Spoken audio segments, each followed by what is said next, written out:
ಮಕರ ಸಂಕ್ರಾಂತಿ ಹಬ್ಬದ ಶುಭಾಶಯಗಳು. ಹಾಗೂ ನಮ್ಮ ಕರ್ನಾಟಕದ ಕಣ್ಮಣಿಯಾದ ಸುದೀಪ್ ಅವರಿಗೆ ನನ್ನ ಹೃದಯಪೂರ್ವಕವಾದ ಮಕರ ಸಂಕ್ರಾಂತಿ ಹಬ್ಬದ ಶುಭಾಶಯಗಳು ತಿಳಿಸ್ತೇನೆ. ಮತ್ತು ನಮ್ಮ ಪರಮೇಶ್ವರ ಗಂತುಗಳು ಸಹ ಶುಭಾಶಯಗಳನ್ನು ತಿಳಿಸ್ತೇನೆ. ಇನ್ನೊಂದು ಮುಖ್ಯ ವಿಷಯ ನಿಮಗೆ ಹೇಳೋಕ್ಕೆ ಇಷ್ಟಪಡ್ತೇನೆ ಸ್ನೇಹಿತರೆ. ಏನಪ್ಪ ಅಂತಂದರೆ, ನಿನ್ನೆ ಶಾಲಿನಿ ಮೇಡಮ್ ಅವರು ಏನು ಮಾತಾಡಿದ್ರು ಅಂದರೆ ಭಾಳ ಇದರಲ್ಲೇ ಮಾತಾಡಿದ್ರೆ, ಕೋಪಗೊಂಡು ನಮ್ಮ ಏನು ಸ್ಪರ್ಧೆಗಳು ಬಂದ ಹಳೆಯ ಸ್ಪರ್ಧೆಗಳು ಏನು ಬಂದಾರಲ್ಲ ಅವ್ರ ಮುಂದೆ ಏನು ಮಾತಾಡಿದ್ರೆ, ಹೆಣ್ಮಕ್ಳಿಗೆ ಇದರಲ್ಲಿ ಮಾತಾಡ್ತಾನೆ, ಭಾಳ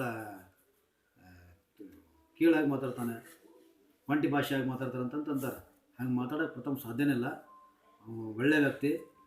ಇವರೇ ಏನೋ ಒಂದು ಹುಟ್ಟಿಸ್ಕೊಂಡು ಅವ್ರ ಮುಂದೆ ಹೇಳಕತ್ತಾರೆ, ತಮ್ಮ ಮರ್ಯಾದನ್ನು ತಾವ ತೊಗೊಳಕತ್ತಾರೆ ಅವ್ರೆ. ದಯವಿಟ್ಟು ತಪ್ಪ ಮಾತಾಡೋಕೆ ಹೋಗ್ರಿ.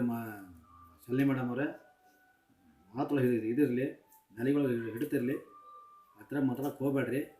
ಇನ್ನೊಂದು, ಎಲ್ಲ ಸ್ಪರ್ಧೆಗಳ ಮುಂದೆ ಮೌನ ಏನಂದರೆ, ನೈತರ ಕೊಚ್ಚ ಕೊಚ್ಚ ಕೊಚ್ಚ ಅಂತಾನೆ ಪ್ರಥಮ ಅಂತಂತಂದರೆ, ಹಂಗ್ಯಾಕೆ ಮಾತಾಡ್ತಪ್ಪ ಪ್ರಥಮ? ಮಾತಾಡೋಕ್ಕೆ ಸಾಧ್ಯನೇ ಇಲ್ಲ. ಎಲ್ರಿಗೂ ಅವನು ಭಾಳ ವಿನಯದಿಂದ ಕಾಣ್ತಾನೆ. ಚಲೋ ಮಾತಾಡೋ ಮನುಷ್ಯ ಅಂದರೆ ಅವನ ಕನ್ನಡ ಬಗ್ಗೆ ಫಸ್ಟ್ ಮಾತಾಡ್ತಿರ್ತಾನೆ ಅವನು. ಇವರು ಏನೋ ಮಾತಾಡಿ ಅವನಿಗೆ ಭಾಳ ಮನಸ್ಸು ನೋವು ಮಾಡ್ತಾಯಿದ್ದಾರೆ. ದಯವಿಟ್ಟು ಆ ಥರ ಮಾಡೋಕ್ಕೆ ಹೋಗಬೇಡ್ರಿ.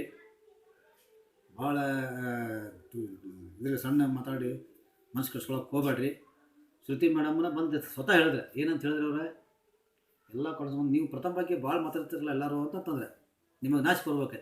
ಯಾಕಂದರೆ ಹೇಳಿದ್ರು ಅವ್ರು ಫಸ್ಟಾಗಿ, ನೀವು ಅವನ ಬಗ್ಗೆ ಭಾಳ ಮಾತಾಡ್ತಿರಲ್ಲ ಅಂತ ಕೇಸ್ ಹೇಳ್ಕೊಳ್ಳೋ ನೀವು ಅರ್ಥ ಮಾಡ್ಬೇಕಾಗಿತ್ತೆ. ಪ್ರಥಮ ಎಷ್ಟು ಫೇಮಸ್ ಆಗ್ಯಾನ ಅಂತ ಕೇಸ್ ಹೇಳಿ, ಅದಂತೂ ನಿಮಗೆ ತಿಳುವಳಿಕೆನೇ ಇಲ್ಲ. ನಿಮಗೆ ಪ್ರಥಮನ ಬರೋದು, ಪ್ರಪ್ರಥಮವಾಗಿ ನಿಮ್ಮ ಬಿಗ್ ಬಾಸ್ನಲ್ಲಿ ಪ್ರಥಮವಾಗಿ ಮಿಸ್ತಾನೆ ಅನ್ನೋದೊಂದು ಗ್ಯಾರಂಟಿ ಕಾನ್ಫಿಡೆನ್ಸ್ ಐತೆ. ಯಾಕಂದರೆ ಹೊರಗೆ ಬಗ್ಗೆ ಭಾಳ ಜಯಬೇರಿಯಾಗಿ ಜಯಸ್ರು ಅಂತೇಳಿ ಎಲ್ಲರೂ ಹೇಳ್ತಾರೆ. ಗೆದ್ದೇ ಗೆಲ್ತಾನವ.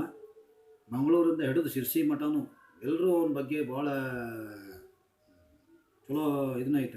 ಅವನ ಬಗ್ಗೆ ಗೆಲ್ತಾನೆ ಅಂತೇಳಿ ಗೆದ್ದೇ ಗೆಲ್ತಾನೆ ಪ್ರಥಮ. ಎಲ್ರಿಗೂ ಪ್ರಥಮ ಗೆಲ್ಸೋನ. ಮಕರ ಸಂಕ್ರಾಂತಿ ಹಬ್ಬಕ್ಕೆ ಇದೊಂದು ಉಡುಗೊರೆ ಆಗಲಿ ಅಂಥೇಳಿ, ಗೆದ್ದು ಬರಲಿ, ಗೆದ್ದು ಉಡುಗೊರೆ ಆಗಲಿ ಅಂಥೇಳಿ ನಾನು ಬಯಸ್ತೇನೆ ಸ್ನೇಹಿತರೆ.